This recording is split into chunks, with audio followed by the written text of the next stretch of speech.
कादो पढ़ल लिखल मरद पहिले बाड़ू, नैहर में सबके बतैले बाड़ू।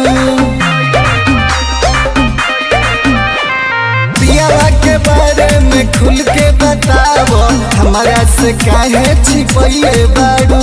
ये चौड़ी के डिगरी ले ले बस सजनावा, कहिले जवान हो माने ले सजनावा। सूट जब पहनिले तो राजा मोहना खोले ले, साड़ी पोसाटी ले जब अच्छा। सैया हिंदी बोले ले, तो साड़ी पोसाटी ले जब बिंदी सैया हिंदी बोले ले। बुझाई? हाँ हो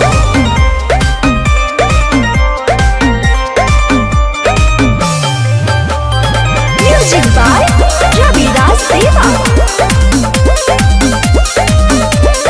ए हो कतही से आवेले तो गोद में उठावेले, लागेले वो हमके निरेखे।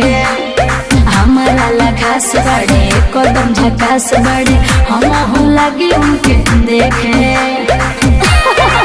सुना कहे तू बड़ू तराइल हो, अच्छा। हमारा नहीं बुझाइल हो। और देवेले बलम रोजे हमारा के सुख हो, भरी जाला पेट हमर लागेला ना भूख हो। पाला जो पहनी तो हो अपने खोले ले, साड़ी पोसाटी ले जब बिंदी सैया हिंदी बोले ले, तो साड़ी पोसाटी ले जब बिंदी सैया हिंदी बोले ले।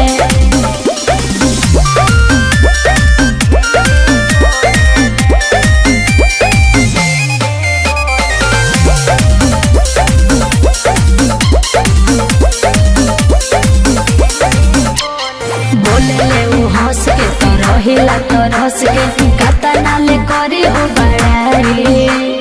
राहुल बलमुआ ये मिलन मजनुआ, से जिया पे करे ला लड़ाई। बुझल? तबे न खिला बड़ू कबाटे वो करा में खूबी हो, भूलइलू हमारा के सूगी हो।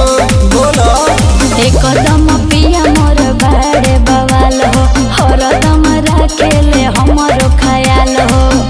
मीठी मीठी बतिया उनकर शरबत घोले ले, साड़ी पे साटी ले जब बिंदी राजा